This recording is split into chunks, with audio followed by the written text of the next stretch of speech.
വിവാദ തൊഴിൽ നിയമന ലിസ്റ്റ് റദ്ദാക്കാൻ ആവശ്യപ്പെട്ടുകൊണ്ട് നഗരസഭയിൽ ബി.ജെ.പി. കൗൺസിലർമാരുടെ പ്രതിഷേധം. കഴക്കൂട്ടം കൗൺസിലർ കവിതയും മേയർ ആര്യ രാജേന്ദ്രനും രാജിവെക്കണമെന്നാവശ്യപ്പെട്ടുകൊണ്ട് ഇന്നും തിരുവനന്തപുരം നഗരസഭയിൽ പ്രതിപക്ഷ കൗൺസിലർമാർ പ്രതിഷേധം നടത്തി.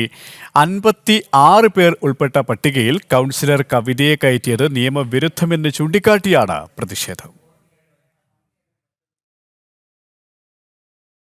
നഗരസഭയിൽ ഇടത് ഭരണസമിതി നടത്തുന്ന അഴിമതിക്കെതിരെയാണ് ബി.ജെ.പി. കൗൺസിലർമാർ പ്രതിഷേധം ശക്തമാക്കുന്നത്. 671 പേർ അടങ്ങിയ എംപ്ലോയ്മെന്റ് ലിസ്റ്റിൽ കഴക്കൂട്ടം കൗൺസിലർ കൗദ എൽ.എസിനെ ഉൾപ്പെടുത്തി നിയമനം നടത്തി. ഇതടക്കമുള്ള നിയമനങ്ങൾ ചട്ടവിരുദ്ധമെന്ന് ചൂണ്ടിക്കാട്ടിയാണ് ബി.ജെ.പിയുടെ പ്രതിഷേധം.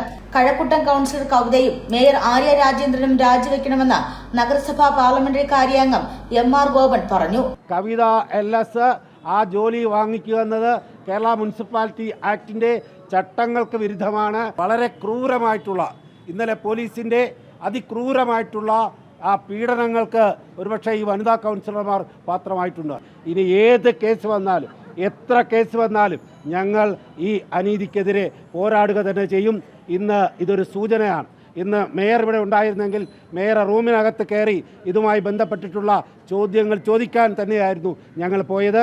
ഇന്ന് ഒളിച്ചോടിയിരിക്കുക. മേയർ കൊടിയൊക്കെ മൂടി വെച്ച് പോയിരിക്കുകയാണ്. മേയർ ഉള്ള സമയത്ത് ഈ സമരവുമായി ബന്ധപ്പെട്ട ഞങ്ങൾ മുന്നോട്ട് പോവുക തന്നെ ചെയ്യും. വരും ദിവസങ്ങളിലും പ്രതിഷേധം ശക്തമാക്കാനാണ് ബി.ജെ.പി. കൗൺസിലർമാരുടെ തീരുമാനം.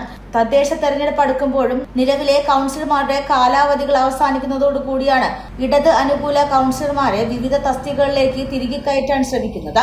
ജനം, തിരുവനന്തപുരം.